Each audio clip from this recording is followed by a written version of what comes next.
A student recently asked me, what is it like for you as a BJJ black belt to roll with someone who doesn't understand the flow? I answered, have you ever danced with someone who doesn't want to dance? It's kind of like that, except I can guide them into my rhythm, but they can't force me into theirs. So what is this flow you speak of? I know it all sounds a bit mystical and reminiscent of the Force in Star Wars or Neo in the Matrix. Well, it's none of that and all of that. So to begin, may I offer you the red pill or the blue pill? You take the blue pill, you stop listening to this audio, and you go on with your training and you believe what you want to believe. You take the red pill, you stay in Wonderland, and I show you how deep the rabbit hole really goes.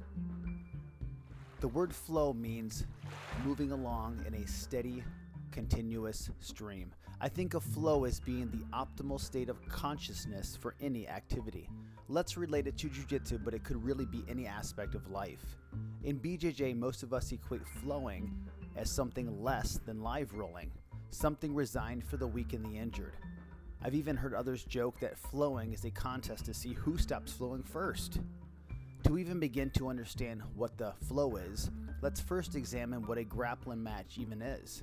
You have two people that make an agreement that they'll participate in a physical contest under specific rules, with a restart happening when one person taps or submits to a technique. So my goal is to submit you and your goal is to submit me, and neither of us want the other to do that to us.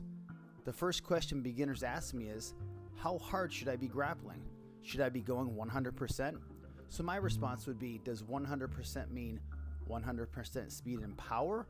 Or are you referring to 100% efficiency and technique?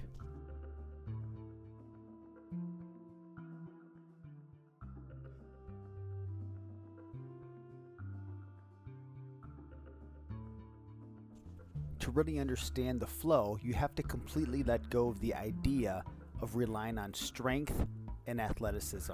Yes, these are important physical attributes, but you don't want to build your jiu-jitsu game on pure physicality. Think of it this way, if you have to rely on strength, what happens when you get tired and you have no strength left? The same thing applies to the guy who relies purely on speed and movement. If you run out of gas, you're screwed. For us to delve into the flow, we must first create a framework. Think of putting together a puzzle. The best way to start is to create the frame. Once you have the frame, it's then about filling in the pieces. In our jiu-jitsu framework, we will insert what I believe to be the 5 foundational elements. When you begin to understand and practice these elements, you will be well on your way to achieving flow on and off the mats. The first element of Brazilian Jiu-Jitsu is technique. We hear this word thrown around all the time in Jiu-Jitsu. How many times have you heard an instructor yell, "Come on, use good technique"? But what does that even mean? The word technique by itself is a pretty vague concept. But when you dig into the definition of the word technique, the concept becomes clearer. The word itself means, quote, a skillful or efficient way of doing or achieving something, as in the performance of an artistic work. The key words that jumped out for me were skillful, efficient, performance, and artistic. Do these words sound at all like good jiu-jitsu to you?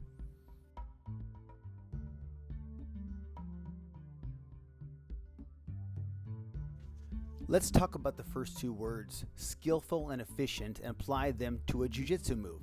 If you were going to apply an armbar from the mount in a skillful and efficient manner, we would want to first know all the steps of the move.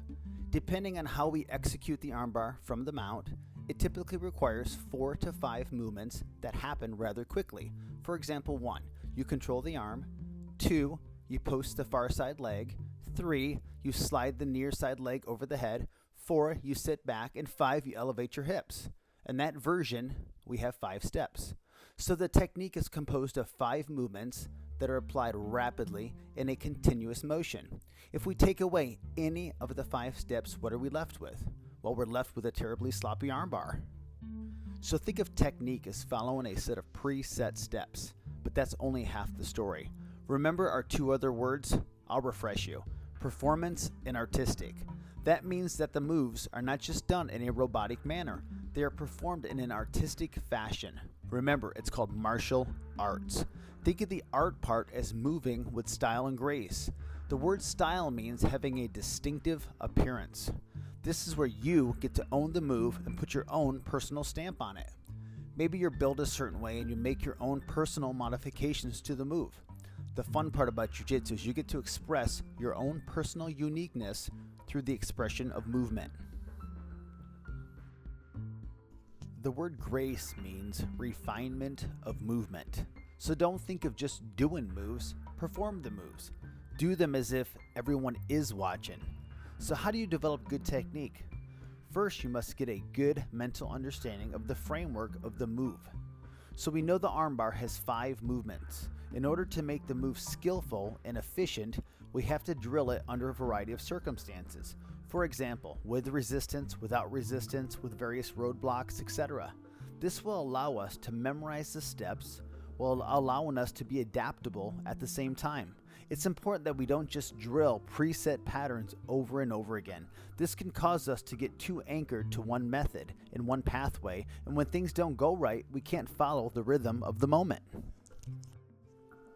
Another great way to develop exceptional technique is to break down the various movements that make up a move and practice them individually with or without a partner. You can do these in the form of cyclical flow drills that connect one move to the next. The great thing with this method is that you don't necessarily need a partner. By practicing and drilling these movements, you begin to develop greater sensitivity and awareness around the move. This level of mastery will translate to a greater sense of flow when you apply the move during randori. The second element of Brazilian Jiu-Jitsu is timing. This is another word that, when left alone, can be a little unclear. The word timing means, quote, control of when something should be done. The key word is control. When you don't have control, you become a victim to timing. So instead of you controlling the moment controls you. Let's look at the armbar from the mount again.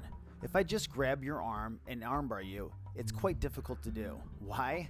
Because nobody will let you just grab their arm. Think of the simple concept of putting your chest on the floor from the mount and driving your chest into their arms and face. How will they respond? More than likely, they will push upwards with their arms and body. We know that if we continue to push down, we now begin to control the speed and the direction of the arms with our chest. We are no longer a victim to timing, and we can control the speed and rhythm of the armbar. Let's take a look at the word rhythm. Synonyms for the word rhythm include beat, cadence, tempo, and yes, timing. When we further dig into the origin of the word rhythm, we find that it comes from the Latin word RHYTHMUS, which means, quote, measured flow or movement. Let me say that again, measured flow or movement.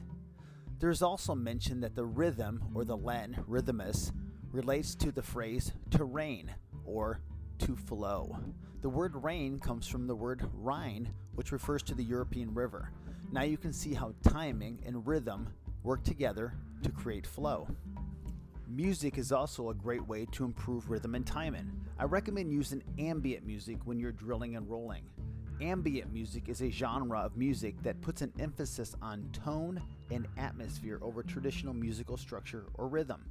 Brian Eno, one of its pioneers, says, ambient music must be able to accommodate many levels of listening and attention without enforcing one in particular. It must be as ignorable as it is interesting. I like ambient music because it's lyrical free and it doesn't force any agenda on your state of mind. When you play ambient music when you're grappling, you can move to whatever rhythm makes sense versus the music forcing you down a certain physical and emotional path. I like heavy metal and hard rock and rap as much as the next guy, but you have to remember your roles will be a reflection of the environment you're in. Music is a vibration, and if the vibration you're listening to while you're training is anger and violence, what will your roles be like? When we talk about how music can improve performance, we would be remiss not to mention the Mozart effect. A search on Google and you find that the Mozart effect can refer to a set of research results indicating that listening to Mozart's music may induce a short-term improvement on the performance of certain kinds of mental tasks, known as spatial temporal reasoning. So what is spatial temporal reasoning? Another quick search and we learn that spatial temporal reasoning is, quote, the cognitive ability to Picture a spatial pattern and understand how items or pieces can fit into that space. People that have this ability can visualize how things are put together and can be manipulated into different patterns. Think of putting together a puzzle. Does this sound at all like Jiu-Jitsu? I'm not saying that listening to Mozart will necessarily improve your Jiu-Jitsu. I am saying that the environment you practice in will most definitely affect your Jiu-Jitsu.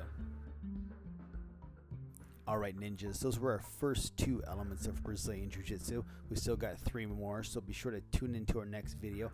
Also be sure to like, follow, and share, and comment below.